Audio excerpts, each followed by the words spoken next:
നമസ്കാരം. റാഫ്റ്റോ ക്രിക്കറ്റിലേക്ക് അവർക്കും സ്വാഗതം. അങ്ങനെ കാത്തിരുന്ന് വേൾഡ് കപ്പിൽ ഇന്ത്യയുടെ ആദ്യ മത്സരം വന്നെത്തിയിരിക്കുകയാണ്. ഇന്ന് ഇന്ത്യ കളിക്കുന്നു. എതിരാളികൾ അയർലൻഡാണ്. രാത്രി ഇന്ത്യൻ സമയം 8 മണിക്കാണ് ന്യൂയോർക്കിൽ ഈ മത്സരം നടക്കുന്നത്. അപ്പോൾ ഈ കളിയിൽ ഇന്ത്യയുടെ പ്ലേയിങ് 11 ആരൊക്കെ ഉണ്ടാകും, മറുഭാഗത്ത് അയർലൻഡിനായിട്ട് ആരൊക്കെ കളിക്കും, ഇതൊക്കെ നമ്മളൊന്ന് പരിശോധിക്കുകയാണ്.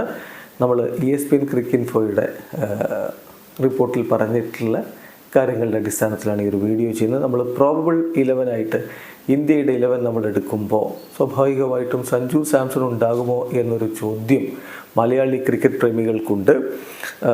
നിലവിലെ ഒരു സാഹചര്യത്തിൽ അദ്ദേഹം കളിക്കാനുള്ള സാധ്യത കുറവാണ് എന്ന് തന്നെ പറയേണ്ടി വരും.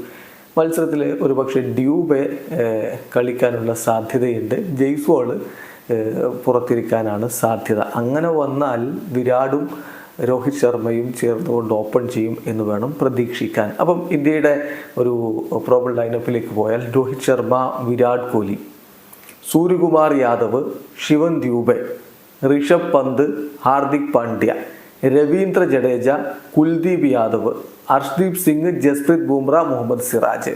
ഇവിടെ 3 പേസേഴ്സിനെ വെച്ച് കളിക്കും എന്നുള്ളതാണ് ഈ ഒരു സ്ക്വാഡിൽ നമുക്ക് കാണാൻ പറ്റുക.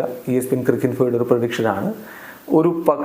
ഒരു പേസ് ബോളറെ കുറച്ചുകൊണ്ട് അക്സർ പട്ടേലിനെ കൂടി ഉൾപ്പെടുത്തിയാൽ അത്ഭുതപ്പെടേണ്ടതില്ല. അങ്ങനെ പേസറെ കുറച്ചു എന്ന് പറയുമ്പോഴും ബുംറ, സിറാജ് അല്ലെങ്കിൽ ബുംറ, അർഷ്ദീപ് ഒരാളുണ്ടായിരിക്കും. അപ്പം ബുംറ, അർഷ്ദീപ്, പിന്നെ ഹാർദിക് പാണ്ഡ്യ വരുമ്പോൾ 3 പേസർമാർ അവിടെ ഉണ്ടാകും. അതുകൊണ്ട് തന്നെ പിച്ചിൻ്റെ സ്ലോ നേച്ചറും മറ്റുമൊക്കെ പരിഗണിച്ചുകൊണ്ട് ഒരു പക്ഷേ അക്സർ പട്ടേലിനെ കൂടി ഇറക്കിയാൽ അത്ഭുതപ്പെടേണ്ടതില്ല.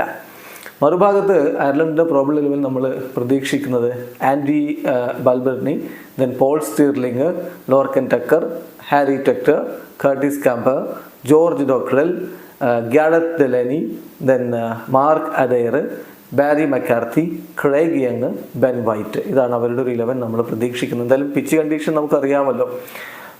അവിടുത്തെ വെതർ പെർഫെക്റ്റ് ആണ്. അത്രയധികം ഹോട്ടല്ല, എന്നാൽ അത്രയധികം തണുപ്പുമല്ല. അപ്പം ഡ്യൂവിനെ പറ്റി നമുക്ക് വറി ചെയ്യേണ്ട കാര്യവുമില്ല, കാരണം കളിയുടെ സമയം അതാണ്.